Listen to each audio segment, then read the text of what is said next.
once you're free to, be whoever you want to be in the game, it helps you kind of sink into that character. It's a cool way to be to, attract those like-minded people. Something nerdy is going to happen. And we're going to make it cool, I think.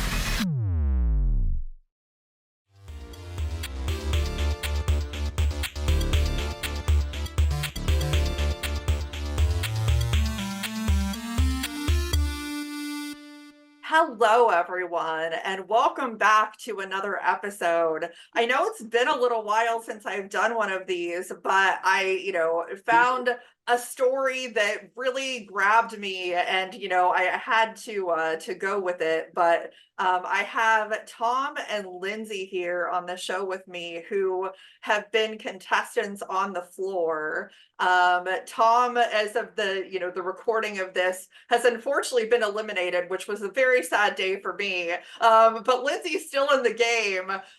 So I'm excited to talk to both of you, kind of both about just the experience of the show and also about finding love on a game show on TV. Yeah, well, I guess we can start by just talking about the overall show experience. Yeah. So I know that Tom applied because he saw an Instagram or like Facebook ad. Yeah, And you're the way that you and I were found very different. yeah, so he had applied to an ad, and then I had a casting director slide into my DMs because I have a fairly like solid Instagram presence. I am a travel and history blogger on Instagram, so I post from the different places that I travel, and I write the history of the places. Gonna plug myself. My Instagram is at Linz, LINZOLSON, if anyone is interested. But that's how the two of us got involved with the show. And casting overall probably took, I don't know, like a month for me. What about you for you, Tom? They put out a fishing advertisement to see who was interested. So, like I was on Instagram one day and I just saw this ad that said, "You like trivia?" And I'm like, "Yeah." And I click on it, and it's just like filling out a form saying, "You want to be on TV, kid?" And I'm like, "Yeah, man. What can go wrong?" And I filled it out, and later on, I totally forgot about it too. And later on that day, I get contacted by a producer saying, "Let's do an interview." And I had 3 interviews. Well, actually, only one interview, and then like by the second one or by the third one, they had known that I was going to be on the show. But that was like 3 months before filming. So I'm wondering, Linz, if they started looking for people after that initial ad blast, because they might not have gotten a lot of people. I just thought about that. I think so, because I didn't find out about it until like a month before. And I remember like talking to my boss and being like, can I take a few weeks off to do this? Like if I'm applying, I don't know if I'm gonna get it. But same like you, Tom, after like a few interviews, it seemed that they really liked me. Like they basically kept telling me that they really liked me. They really liked that they had a young woman who was not going to do a pop culture category, because they interviewed us about what kind of things were of our interest, and not everybody on the show got a category that was their first choice or exactly what they said. Like me. Yeah, Tom did not, but he still got something that they figured he would do well in based on his background, and I'll let you talk about that in a sec. But for me, I've been a presidential enthusiast for the last like 15 plus years. So I've studied the presidents extensively. Tom knows my party trick. You can just like ask me a president and I can just tell you all about that president. I can name them backwards and forwards. And so my interview was very much about presidents. They surprised me by making my category political candidates. That wasn't what I expected. And so it was a little bit harder than if it had been photos of presidents there. It would have been just like the easiest thing in the world for me. I had to study up a little bit more on like people who didn't win, which is not my area of expertise. But yeah, that's kind of how the categories and the interviews worked. And I know that they really liked that I wasn't going to be another woman doing pop culture. Yeah, I was going to say, Tom, if you want to give your side of that. During the interview process, they I was also, I really, my big focus is history, U.S. history, especially, or ancient history. And I kept on like kind of, they kept on asking me questions about that. And then like after a few, like another week, they started writing me and were like, do you like anything else? What else do you like? And so I kind of went through my other interests, Dungeons and Dragons, movies, TV shows. And finally, I landed on music. I have a very large vinyl collection, and they went with that. They were just like, "All right, bands, it is," and I'm like, "That wasn't my first choice, but okay." And I was still comfortable with it, but it wasn't something that I was expecting. Yeah, and that's really what I was curious about more than anything was like how that process of finding the category went, whether they asked you what are some areas of things that you might like to, have as your specialty, or if they just told you this is what it is. Because obviously they don't have a bunch of people with very similar things, they want to kind of mix it up. So it sounds like they, asked you and then eventually it was decided, okay, this is going to be your area. What I'm wondering is, did they already have a general knowledge of about like 120 categories, and then based on our answers, try to fit us into those categories? And that's what I'm thinking is happening. And then by the time they got to me, the history categories were already taken up, and they're like, "What else do you like?" I'm like, "Movies." I'm like, "Already taken up. What else?" And so when we finally landed on bands, I'm like, "Oh, all right, that like I think that's." Because they have a show to make as well. They were probably producing this, and they probably knew the categories a year out before they started casting for it. And you can see that it's evident in some of the duels. I'd say most of the duels, like people have generally known a lot of things, but there were a couple in particular where people didn't really know their, own category. I would say divas this week is one that like comes to mind, that my guess is he probably interviewed about pop culture in general or music in general. He is a musician, he's a drummer. He's very good, but they probably like we got a list of the categories about 2 weeks before the show without it saying what our category would be. We did know what area our category would be. So for example, Tom knew he had a music category, but he didn't know which one. I knew I had a history category, but I didn't know which one. So my guess is they put someone like Ross just into music, knowing he's a musician, but divas wasn't necessarily the best fit for him. That actually makes a lot more sense after kind of seeing it in action. But now, obviously, you all had the initial categories in the beginning. From there, when it came to like in between, like how long from one show to the next was there like in between the filming? And did you have a chance to like study other categories to be like, okay, these are the people around me, and so I potentially may need to know these things? Yeah, on average, they filmed 2 episodes a day.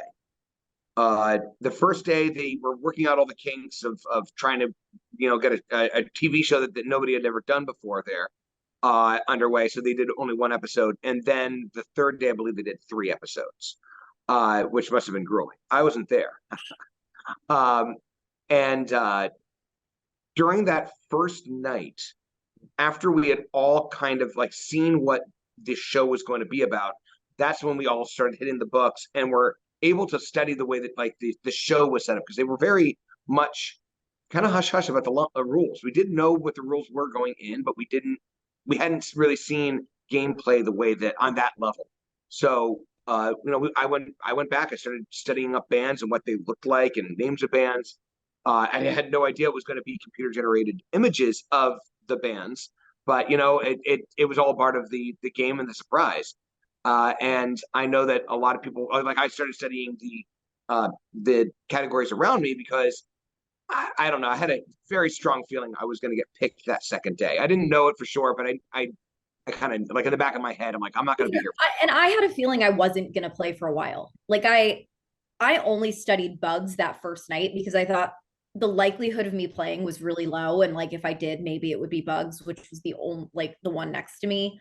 But like same, like you had a feeling you would be on episode 2, and I had a feeling that it was going to be me on the episode I ended up playing, which is episode 6, which is coming up. I don't think it's a big deal to spoil it because this is probably going to run after the episode, but I am in the next episode.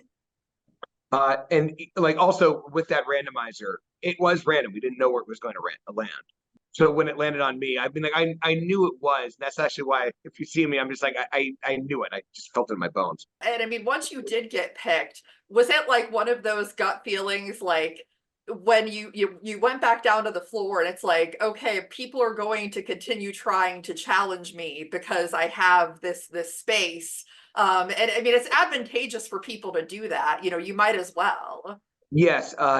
When I went back down to the floor, like when I wanted to go back down in a category that I could defend, but once I took on Greg and then I had the most amount of floor, I wanted to force people to come to my house and challenge me because I knew that there wasn't enough challenges, their duels for the rest of the day for someone to overtake me unless they could beat Jasper at that point. So I was just thinking about that. I knew it was coming back to me. I knew like there's no way that like the probability starts to go up when like that somebody would be adjacent to me. Will kind of worked out the probability, and he told me like when we were in like during a break, he's like the probability of someone next to you being chosen and then challenging you he's like it's grown exponentially with the more floor space that you've taken.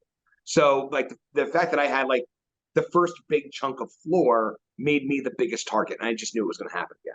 Yeah, that's generally the way that it goes. And one more thing I wanted to ask you, Tom, before I kind of dive more into like the interpersonal dynamics between the contestants is, I know like a lot of people have commented on, you know, you kind of repeating things before the challenges and stuff, and which honestly I understand that because you know, when I was in college, I would always have to study like immediately outside of the classroom before the exam just to make sure that everything was fresh in my head. So to me, that makes complete sense as a way to make sure that everything is in your head before going into the challenge.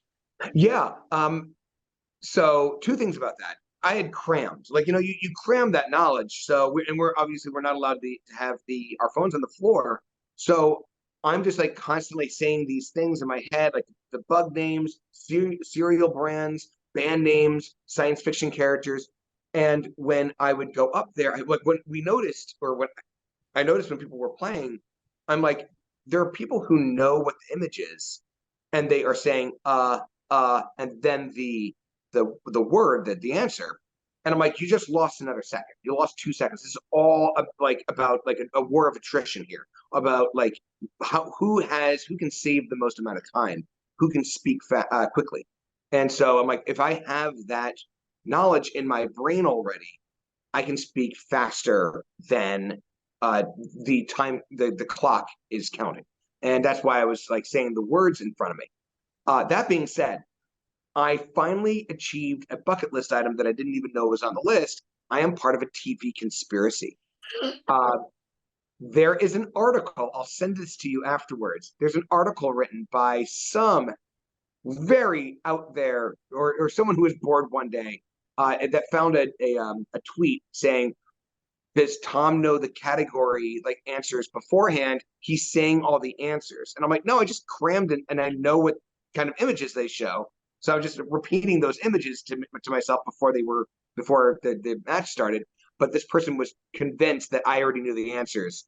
And I feel accomplished with this. I feel like I've unlocked an achievement that I didn't even know was unlockable. Yeah. I want to add to like the effectiveness of that strategy as well, because so much of it is just repeating the name to yourself so that you don't blank out on it when you're playing. Yep. When I was doing political candidates, I was studying folks that I thought maybe I wouldn't remember what they looked like. So I was going back and I was studying people from when I was like a little kid or before me. So for example, like I studied Ralph Nader, I studied Ross Perot, I studied people like that. Because again, I knew it wasn't going to be presidents, it was going to be political candidates, which I know pretty well. I do follow politics pretty strongly. So like I felt good about my category. But it's funny because I knew all these people that I'd studied who were the people I was nervous about. And then one person came up, which I won't say yet because it hasn't aired yet, but one person came up who I know better than any of those people. Like this person is someone who has run within my lifetime, or at least within my adulthood. And I just can't remember his name. I didn't study him. He wasn't fresh in my mind. And so I'm going to be annoyed when I see myself have to pass on that one because I'm like, oh, I know who that is. Versus one other person that comes up that I straight up did not know what this person looked like. So I'm not mad at myself for missing that person. Like I didn't know this person. I only knew their name, not their face. Yeah, yeah. I'm curious about one thing with the different categories though. I know at least for me watching the show and kind of trying to play along with it, anything where you had to fill in words or guess words came much faster to me than like looking at a picture and trying to identify the picture. Did you find that to be the case? I find that speaks more to the way that your brain works. Uh-huh. Because I know people who really struggled with those. I would struggle with that. I know like with like the idioms, I was looking at those and my brain didn't work as fast as with images, just how the brain works. And I was the opposite. The fill in the blanks were much easier for me. Yeah, yeah, with the idioms, it was like it took me 1 second on every single one of them. So yeah, that is interesting though. I mean, like, you know, depending on how your brain works, you may have more of an advantage or disadvantage with certain types of topics. Yeah, that's really super interesting. Now, getting into, you know, the interpersonal side of things, you know, how much time realistically did you all have to interact when filming wasn't going on? Because it really seemed like a lot of people were very friendly with each other and like had some level of like friendship happening. I mean, we are like still super close. We're in a chat with probably 70 out of the 81 of us.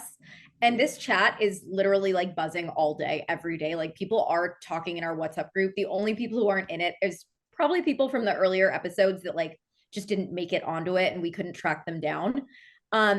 So Heidi just wrote.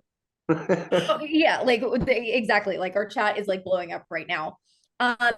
So I actually think the cast has gotten way closer since. Yep. Like we are so close. We've even done like we did a Universal Studios Orlando trip with like 5 or 6 of us together. We've met up, like we actually just watched Natalia, who Tom beat in Bugs. She's an MC for like amateur wrestling, and we went to the wrestling live show yesterday and we hung out with her. We've hung out with a bunch of contestants. As far as during the game, or like during filming, there were a couple days before filming where people could kind of hang out and get to know each other. You also talked in between filming, like when you were getting hair and makeup done, during lunch breaks, during dinner breaks, and even on the floor as like they were setting up takes, or like say someone had been randomized, it took a little bit to set up, you know, getting the people to go up and making sure that they were camera ready. So there was just a lot of downtime. There was even like a hype man that would like play music and get everybody dancing. And so we got really close really fast. And I'm sure you've seen that in a lot of the duels where people are like rooting for the person they're playing again, or they're like, you're going to do great. Like there was a really good camaraderie against between everybody. We had a good amount of time. And then at the end of the nights of shooting, we would go back to the hotel bar and all hang out together. Yeah, that's really awesome. And yeah, for people that, you know, haven't been to like a taping of a TV show, there is like what you see on TV, there's so much downtime that happens in between from like one thing to the next that you just don't see.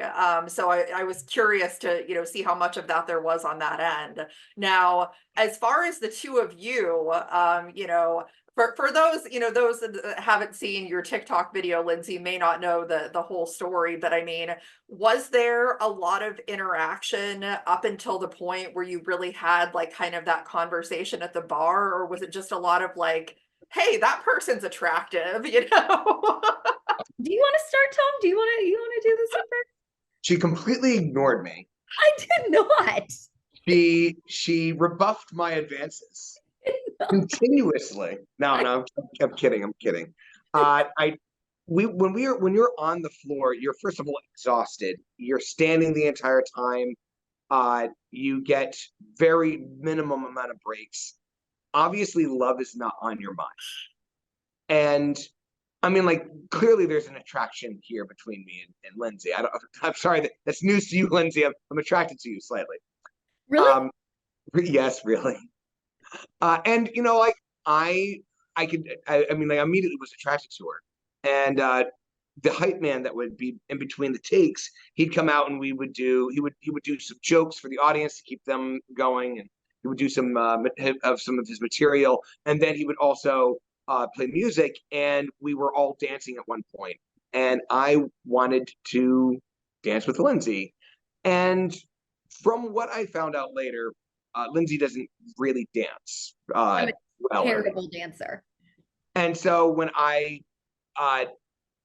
tried to go and dance with her, she was like, no. And I'm like, okay, well, that is a clear sign that she's not interested. I'm gonna move away now. I'm gonna go and dance with Kevin. And that's gonna be the rest of my day. And I just didn't really think about it. And I did not purposely deny his dancing. I think I'm just such a bad dancer. It came off like I didn't want to dance. Because I told him when we first started talking specifically that I was attracted to him because he had adorable dance moves, to which he referred to as white dad at a barbecue. Or white dad at a barbecue. White dad at a barbecue. I thought his dance moves were so cute. And like, I remember like a specific moment where you and I like caught each other's eyes on the floor as well. And then the night that I got booted, we filmed the episode 2 and 3 in the same day. So I went from a very high moment of winning the second episode to getting booted only an hour later. It was a very strange day indeed. And then I went home when we went back to the hotel, and because of insurance reasons, I was going to be leaving that next day. And a whole bunch of people were downstairs at the hotel bar. We're all chatting and getting to know each other better. And I noticed that Lindsey wasn't there. So I slid into her DMs and said, hey, I'm leaving tomorrow if you wanted to come down and say goodbye. Yeah, so I get his message, and I have already removed all of my makeup. I have my hair in a bun. I am in pajamas, and I've taken a Xanax to help myself sleep. So I am like ready for bed. Because I didn't go down to the bar the first couple nights because I was studying. Like I really was like, no, I am here to win it. But I got his message and I was like, I really did think he was cute and he's leaving. So I should at least just go down for a few minutes and just like say goodbye. And I had kind of thought he was cute and that maybe I liked him a little bit. And him messaging me, I think gave me the confidence to realize like, oh, maybe he is into me. Because if he hadn't done that, I probably would have never made, like, because I think I made the real first move, and I don't think I would have done it if he hadn't like given me some kind of confirmation that maybe he was interested. So I went down to the bar, he gave me the biggest bear hug in the whole world. And I mean, Tom gives the best, warmest hugs ever. Like I love hugging Tom. And yeah, I didn't even stay there very long. I went back up to bed, and then I couldn't sleep because I was just thinking about him. I was like, I think I like this guy. Like, I think he's really cute. And yeah, so he went home the next day, and I was having lunch and I was talking to Stephanie, who beat him in horror movies. But Stephanie was probably one of your closest friends. Yeah, we hung out the first 2 days. Steph and I hung out in Dublin. And that's actually why when she knocks me out, I actually said to her, I'm like, I'm glad it was you and not some person I didn't really know or wasn't hanging out with. I was glad that it was Stephanie.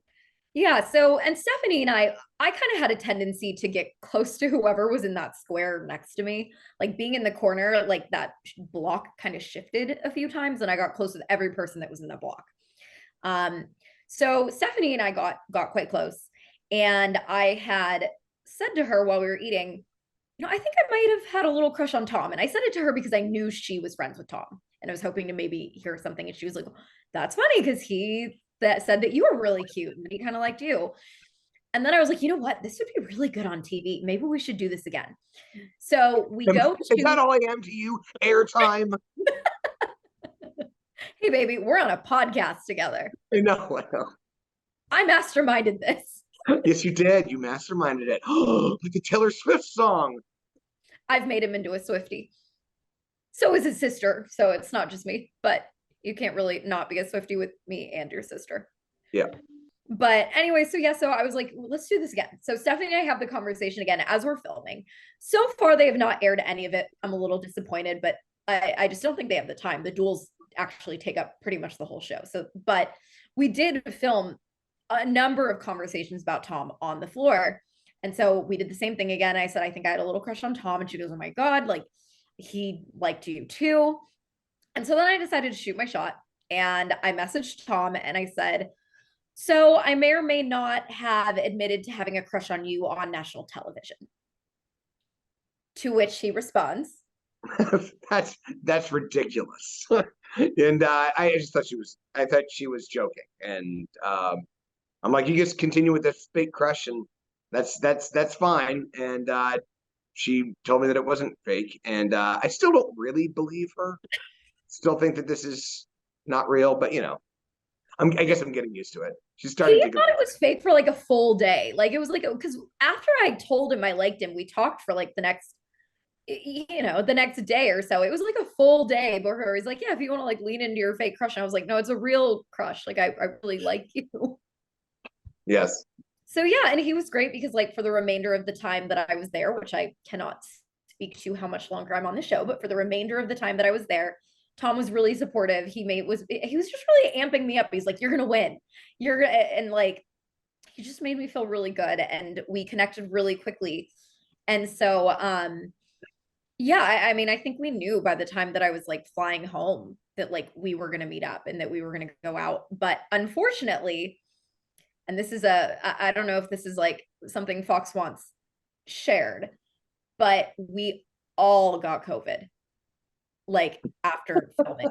Like not me. I didn't not get COVID. Tom, because Tom went home early. But I would say anyone who was there past like the second half of the season got COVID. For about 2 weeks, the entire group chat was, yeah, I got it. Yes, I got it. It's just everybody on this group chat got it except for me and Kevin. Yeah, I would say again, the folks who were out kind of early didn't get it, but the folks like who were there a little bit later, like I will say the winner got COVID.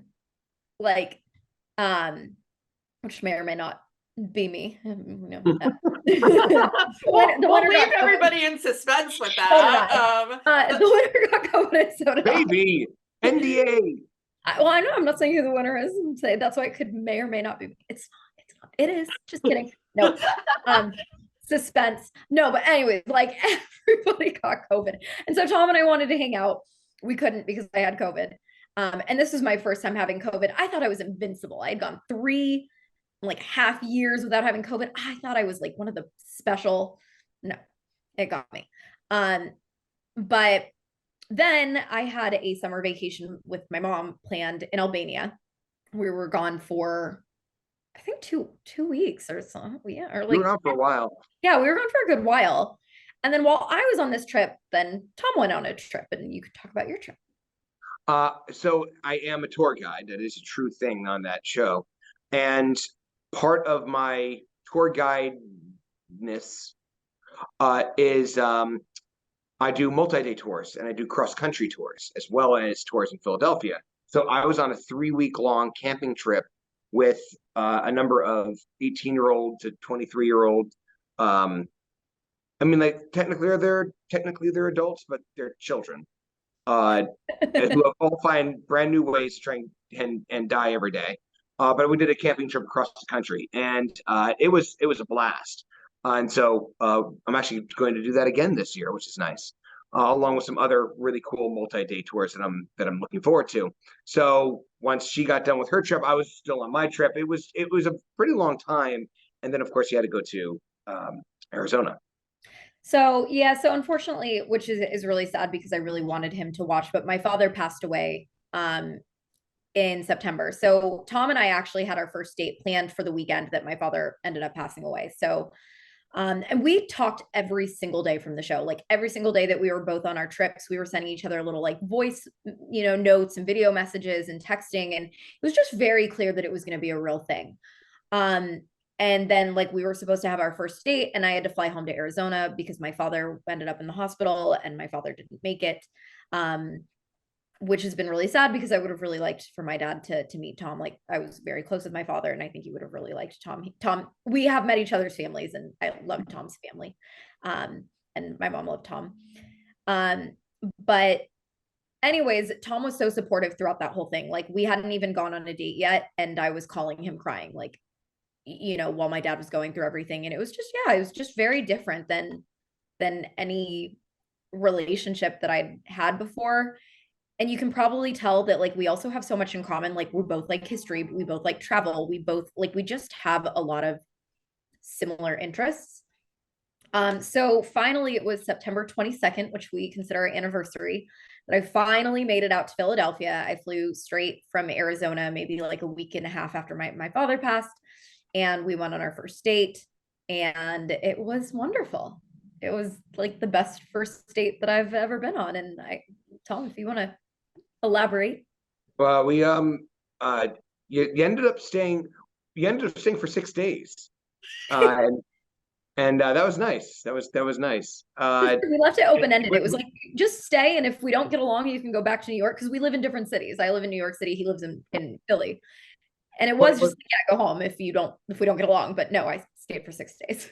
What was so remarkable was just how fast we got along, and that we knew we got along. It was just, like talking over text is one thing, but as soon as we saw each other and started hanging out, it was like it had always been.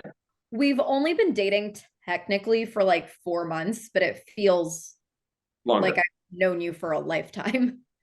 So yeah, and then actually our second date is the most random second date ever, because we planned it before I even went on the first date. Like I'd actually asked him if he wanted to do this before the first date. Oh, that's right. Knowing our first date was going to go well. And I was on leave. I was on a leave because of my father passing away. I was given 3 weeks of bereavement for my company. And I had been thinking, like, I just want to go somewhere. Like I was actually thinking going by myself, because I needed something. I needed to just get away, and I needed to go be somewhere that was going to make me feel better. And then I was like, you know what? I should ask Tom if he wants to come. And so I texted him and I asked, do you want to go to Bermuda with me? The flights were cheap. And he was like, you know what? Let me check with my boss. And he did. And he was like, yeah, let's go. And so we hadn't even had our first date, and we'd already planned our second date, which was 3 days in Bermuda. Yeah.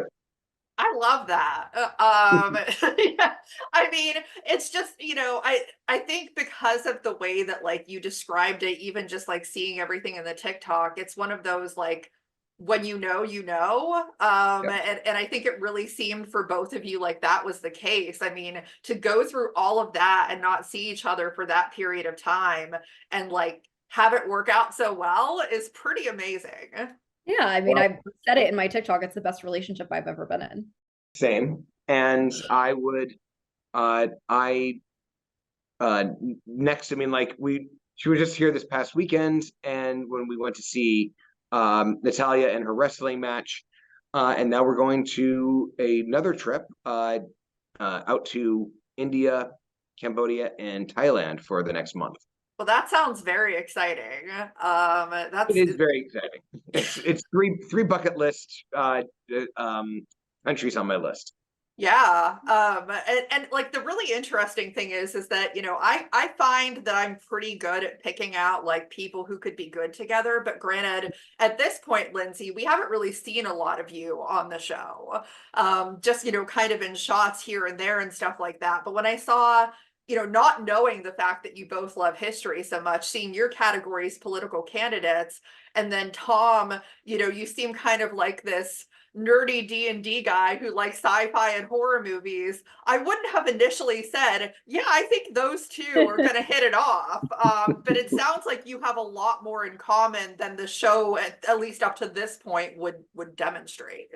At a glance, those two don't jive, but I think that I don't know, love finds a way.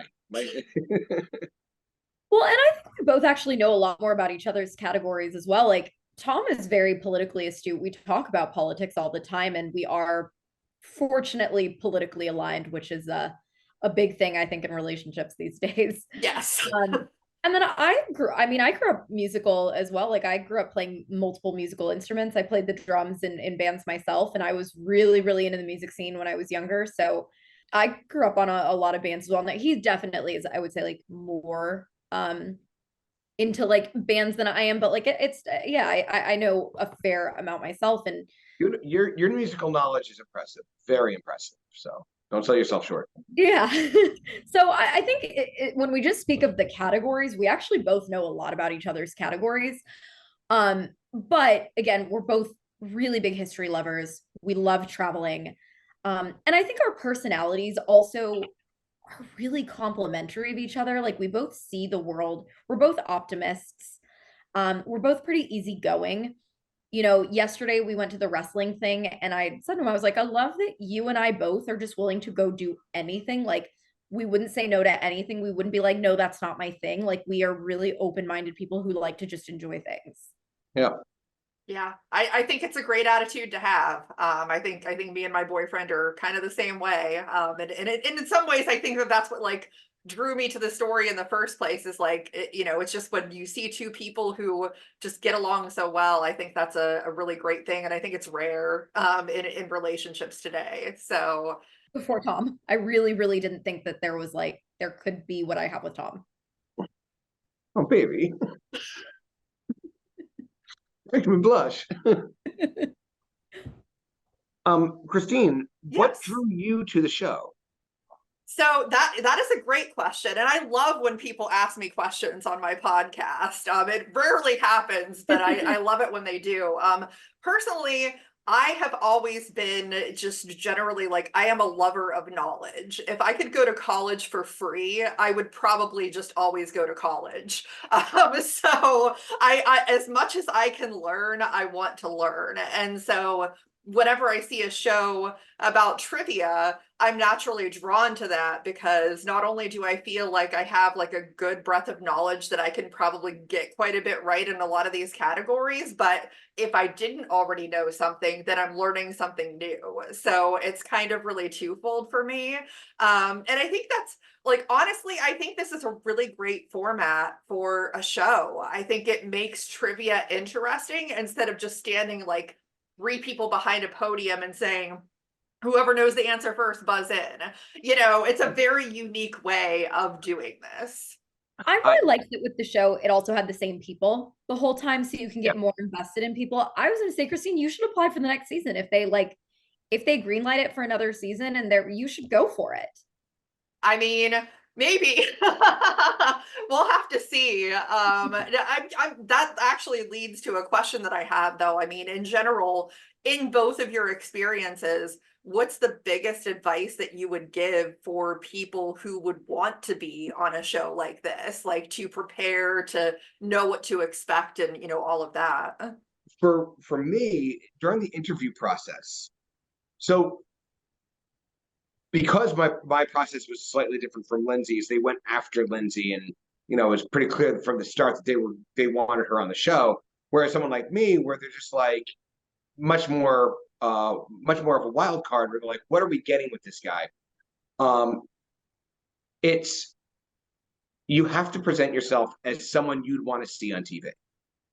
And so if you are presenting yourself as quiet or like shy, they're not going to pick that because shy and quiet doesn't exactly work on a trivia show like this. And they were talking about that, about like how gregarious they want it and how they want people to be interacting. And these people are going to be together for 10 weeks at least. And during that process, like I kind of had a show like I can work on TV. And this is the kind of person that I would want to see on a TV show. Hopefully you agree with me. And they agreed. They were like, yeah, this is a person that we could work with. And so they were very quick to call back for that second interview. And that's kind of how I knew that I had it. I didn't hear anything for a while until I kind of threatened them. I called them, I wrote them because they kind of kept me on a hook. And I said, like I like, hey, any word on this? Like, oh, we'll let you know. And I thought they might be keeping me on a hook. And then I went, all right, if I don't know by this date, I need to start planning planning my tours for August. And if I don't, I start losing money and I can't like do that. Am I on it? And I got almost immediately, they're like, you're on. Just like, we're not supposed to tell you yet, but you're on. I'm like, all right. And so that would be my advice is, like be a little persistent and so that they know that you're interested and be the person that you would want to see on a TV show. I was going to say, so past the casting and more like when you're actually on the show, I think authenticity is really important. I think we can see there's a couple people who maybe tried to play a character on the floor, and I don't think it sat well with people. I think people, especially in this day and age of so much faked, staged, reality TV, I think people are really looking for like a breath of fresh air and people who are authentic. The show wanted us to like shit talk, and they wanted us to like be nasty with each other, like not nasty, but they wanted us to shit talk a little bit more. And I think the show was maybe disappointed that we all loved each other and we really didn't do much of that. But I actually think that's better TV, and that's what people want to see now. People want to see people that like each other, that have a camaraderie, because there's so much like wickedness in the world, and it's nice to see people who are friends with each other. So I think being authentically yourself is really important. Not trying to play a character; it'll sit better. And then the other thing is pertaining to the floor itself. Be open to your strategy changing constantly, because you might think your strategy is going to be to go for it, or you might think your strategy is going to be just to go back to the floor. But if you get randomized, and you're next to the big piece and you think you can take the big piece, your strategy is going to change, versus if you're like in the corner and you can kind of hide, then like going back, it's just going to change with every single move. And every time the floor shifts and somebody else gets that big piece, your strategy is going to change. Your strategy is also going to change whether it's the beginning of the episode or later in the episode. Because if you don't have time to win $20,000, you might want to sit back down. If you have now inherited a category you don't know, you have to be more offensive. If you'd inherited a category you like, you can be more defensive. So just be really open that you can't have one strategy with the game. Speaking to what Lindsey was talking about there, that's one of the reasons why Charles didn't shake my hand. Charles was a really nice guy, and that wasn't really him. And he was kind of playing a heel. He's involved with semi-pro wrestling as well, and so he was playing this character that he thought the producers might want. And unfortunately, it didn't end up working well for him. I actually kind of feel bad, because he's not like that. He's not, he like if given a second chance, he would have shaken my hand. In fact, you see him shaking my hand on the floor before I go up there. Just wanted to put that out there. Charles is a great guy. Yeah. Yeah, I think he wanted to play like a character, like I said, and I think he would have been really well liked if he'd just been who we know he is. Yeah, no, and I couldn't agree with you more about like seeing the camaraderie. I mean, some people might disagree with that, but personally, I think that we need to see more of that. Restore a little bit of faith in humanity, that people can actually get along. Honestly, that's a big reason why I liked it so much. There wasn't that nastiness that you see some of the time. So I think it's great. Hopefully we'll see that continue through the rest of the episodes. I'm really excited to see how it all plays out. But yeah, I mean, I'm so excited for both of you, to find somebody on TV that's not a dating show. We did not intend on that, although one of my best friends did say, like, I had made a joke before we went, and I was like, what if I meet my soulmate out there? Like, the only place I'm going to meet someone else this nerdy is on a game show. And then, like, what did I do? I met a fellow nerd. That's awesome. And that's I didn't really believe it was going to happen, but I was like, what if? You did mastermind this. Am I even in control of my own life? Darn it. Good job, honey. Love you. Exactly. Yeah, and like that's perfect, because I mean this podcast is all about essentially nerd culture, pop culture, all of that good stuff. So I'm always happy to, find some fellow nerds to talk about this stuff with, and all of that. Christine, I want to ask you a question that I love. Like, I think that's a really good question to ask nerds. What is a nerd fandom or a nerd topic that you don't have any knowledge of, but you really want to know more about, but just never had the time? Oh man, that's a really good question, because honestly, like, there's not that much that comes to mind. Any nerd topic I could think of, I know quite a lot about. Probably more than anything, even though I know a decent amount, is knowing more about Dungeons and Dragons. Well, you just come to the right place. I've played a couple of games, but I would love to have enough knowledge to confidently DM a game. You are an angel among angels. Special people take the time want to go and DM because once that happens, you never go back. Your players don't let you. They're just like, oh, we found our DM, and you are. I speak from experience, by the way. Yeah. All I want to do is play. All I want to do is play a character. I have all these characters that are dead and dying in the jail cell somewhere in my mind. And Do you want to train me to DM, baby, so you can play? no, no. I've never played. Lindsey wanted to watch one of my games the other night, and it just, I mean, like it's in the middle of a major campaign. She doesn't really know the game very well, and it's just, she ended up taking a nap on my couch.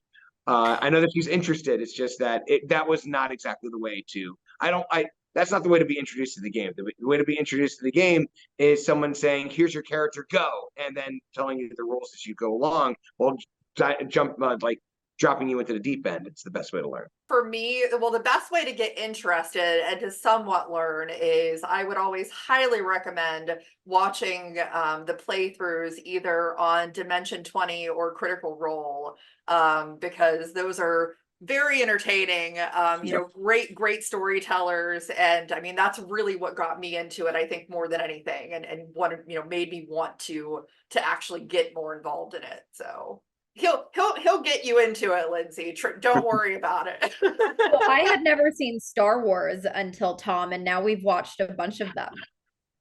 I promise you, I'm a huge nerd, but I was more of like a Lord of the Rings, Game of Thrones, like Final Fantasy, like Nintendo Zelda nerd. I didn't grow up on Star Wars.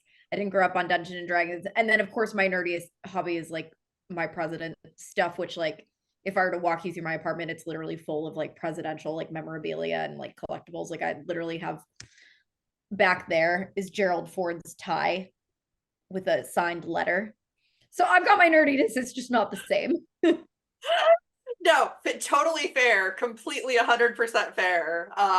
That's awesome. I think you two are just amazing. Truly, like one of probably my favorite couples of any recent times that's come from a TV show. So, but for anybody that's watching, if they want to kind of follow either of you or any social stuff. I know you mentioned your Instagram earlier. Is there anywhere else that people can follow what you've got going on? Yeah, for me, I would say Instagram and TikTok. I don't really do TikTok as much, but I do sometimes. It's the same on literally everything on social media: Twitter, Instagram, TikTok. Linz Olson, LinzOlson. And then if you want to follow Tom, you should probably just follow me. I keep on telling myself that I'm going to be more involved on social media, and then it just never happens. And I absolutely should, just to promote myself and the tours that I do, at least. But no, if anybody is interested to look at a page with one post, and nothing else entertaining, T Courtney 812. If you guys if you're really interested. Awesome. Well, everybody keep watching the show. I think, we'll see how everything plays out. I'm, really excited about that. Everybody that's watching, please make sure that you subscribe. Let me know, if there's any other guests that you'd like me to have on the show, and I'll try and make that happen. And yeah, just keep watching. There are some guests that you could absolutely. We're definitely going to share this and see if they would like to. Who else would like to be interviewed? I know that there'd be a ton of people that would like that. Yeah. Yeah, we can definitely get you more folks from the floor. Like, if you want, we could probably get you in touch with some of the different episode winners. Yeah. Sunny would be great. Yeah. Yeah. Sunny would do it. I mean, a lot of folks from honestly, we're all people that wanted to be on TV. That would be on there all the time. Person would talk to you. Yeah. So more about controlling how many people want to talk to you and like Oh yeah, more yeah. time. For sure. And I mean, it's neat because I'm sure everybody has their own experience and things like that. I mean, for you two, like this clearly was the big like highlight of the experience was meeting each other. But I'm sure for other people, it's going to look a little bit different. He's my grand prize. And you're my grand prize too, darling. And your $20,000. You know, that really does pale in comparison. It's not even like a comparison. You are far beyond that 20K. And that's the sweetest thing that I've heard all day. That's true. You're I mean, kind of like annoyingly cute sometimes. I don't think there's a level for me. There's not a level for me. So maybe for some other people, but yeah. So definitely everybody, keep watching. We'll check you out next time, and thank you for watching the podcast. thank you for having us on. Yeah, thank you for having us.